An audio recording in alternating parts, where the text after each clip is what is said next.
सिंधु माथरी जी तहज़ीब ते तहक़ीक़ जे सिलसिले में आउं रुख़ सिंधी दोस्तनि भाउरनि ऐं भेनरुनि सां मुख़ातबु आहियां। अव्हां सभिनी खे मुंहिंजे तरफ़ां सलाम। अॼु पाण सिंधु सभ्यता जे हिकु अहिड़े क़दीम माॻ ते ॻाल्हि ॿोल कंदासीं जेको ताज़ो कच्छ जे इलाइक़े में ॻोल्हे लधो आहे। इन खां अॻु दोस्तनि खे गुज़ारिश आहे, भाउरनि भेनरुनि खे गुज़ारिश आहे त मुंहिंजे चैनल खे सब्सक्राइब कनि, पंहिंजनि दोस्तनि सां शेयर कनि, वीडियोज़ खे मुकमिल ॿुधनि ऐं उन्हनि ते पंहिंजा राय ऐं मशवरा ज़रूरु ॾियनि।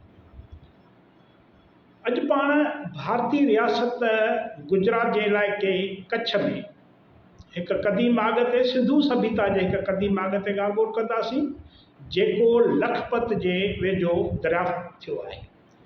इन क़दीम माॻ खे ॻोठ लाखापुर जे भरिसां हुजण जे करे लाखापुर जो नालो ॾिनो वियो आहे। हाणे क़दीम माॻ लाखापुर बाबति आर्कियालॉजिस्टनि जी राय आहे त ही आबादी 5300 साल आॻाटी आहे, यानी अॼु खां 5300 साल आॻाटी आहे। ऐं कच्छ जेको आहे क़दीम दौर खां सिंध जो हिकु इलाइक़ो रहियो आहे, सिंध जे सरहदुनि में शामिलु रहियो आहे। कच्छ जो इलाइक़ो 10,000 सालनि खां बि सिंधु सभ्यता जे सरहदुनि में शामिलु हुयो, जॾहिं त इन बाबति वेझी माज़ीअ ताईं कच्छ, भुज, काठियावाड़ ऐं गुजरात जा जेकी काफ़ी इलाइक़ा हुया से क़दीम सिंधु किंगडम, सिंधु वतन जे सरहदुनि में शामिलु रहिया आहिनि। हाणे लाखापुर जो क़दीम शहर उन वक़्त बि आबाद हुयो जॾहिं सिंधु माथरी जे माॻनि मुअनि जो दड़ो, कोटडिजी, आमरी, चांहुं जो दड़ो ऐं हड़ापा समेत कच्छ, काठियावाड़ ऐं गुजरात जे इलाइक़नि में ढोलावीरा, ॾिसालपुर, रांगपुर ऐं लोथल जा क़दीम शहर आबाद हुया। हाणे इहे सभु सिंधु सभ्यता जे दौर जा आहिनि। हाणे लाखापुर जो जेको क़दीम माॻ आहे उहो शहरी तमदुन, सिंधु सभ्यता जी शहरी तमदुन यानी मेच्योर इंडस सिविलाइज़ेशन खां अॻु ॻोठाणी सक़ाफ़त यानी अर्ली इंडस सिविलाइज़ेशन जे माण्हुनि जी आबादी हुई, जंहिं करे हिन शहर खे सिंध जे आमरी ऐं कोटडिजी जो हमअसर करार ॾेई सघिजे थो। सिंधु सभ्यता जे वारसनि जी हीअ जेका आबादी पाणीअ जे संज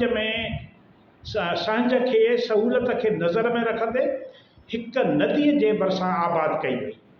इन सुकी वियल नदीअ जा हिन वक़्त बि आसार मौजूदु आहिनि। हिन माॻ जा वारस न फ़क़ति पीअण लाइ इन नदीअ जो पाणी इस्तेमालु कंदा हुया, पर इन नदीअ जे पाणीअ ते फसल बि पोखींदा हुया।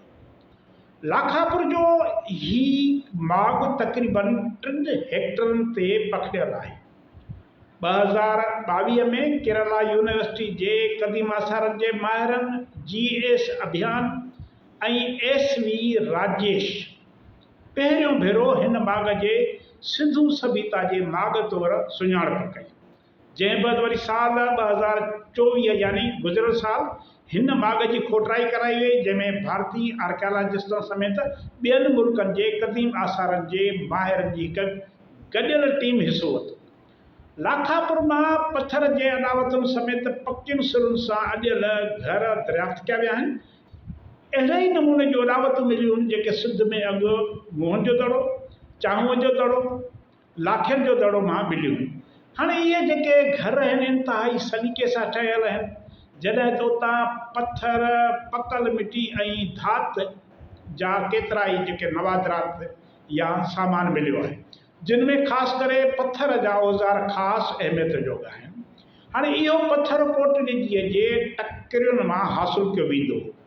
हिन शहर जा वारस इहो पथर कोटडिजीअ मां आणींदा हुया, जंहिंमां या त हू पाण ख़ासि क़िस्म जा औज़ार ठाहींदा हुया या वरी कोटडिजीअ मां पथर जा ठहियल ठुकियल औज़ार ख़रीद करे लाखापुर आणींदा हुया।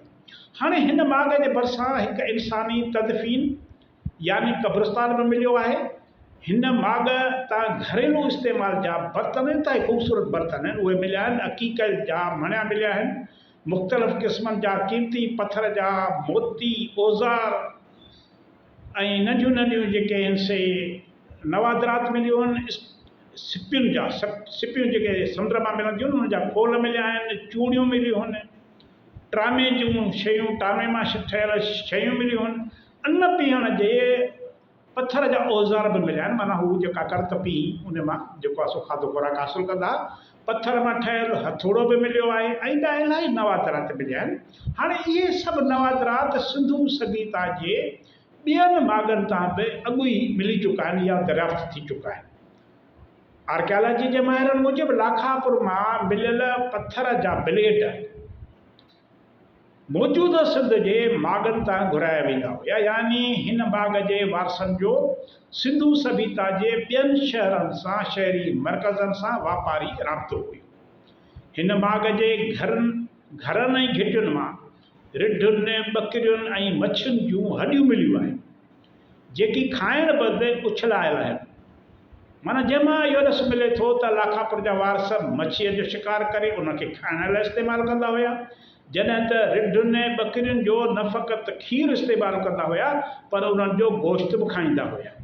हाणे आबादीअ जे मुइशत जो, हिन जेके बाग़ जे आबादीअ जे मुइशत जो जेको दारोमदार हो उहो चरागाहनि ते हुयो ऐं ॿियो आबी वसीलनि ते, माना पाणीअ जा जेके वसीला हुआ मच्छी, ऐं उन सां गॾु चरागाह जितां ई माल मता चौपायो माल हासिलु कंदा हुआ, गाह पठो कंदा हुआ। हाणे हिन बाग़ जी मुकमिल खोटराई ऐं मिलियल वाक़ियात जी साइंसी खोज बैदि सिंधू सभ्यता ते वधीक रोशनी पइजी सघे थी ऐं हिन अज़ीम तहज़ीब बाबति वधीक राज़ पधिरा थी सघनि था। अव्हां जी वॾी वॾी महिरबानी। ईंदड़ वीडियो ताईं इजाज़त ॾींदा।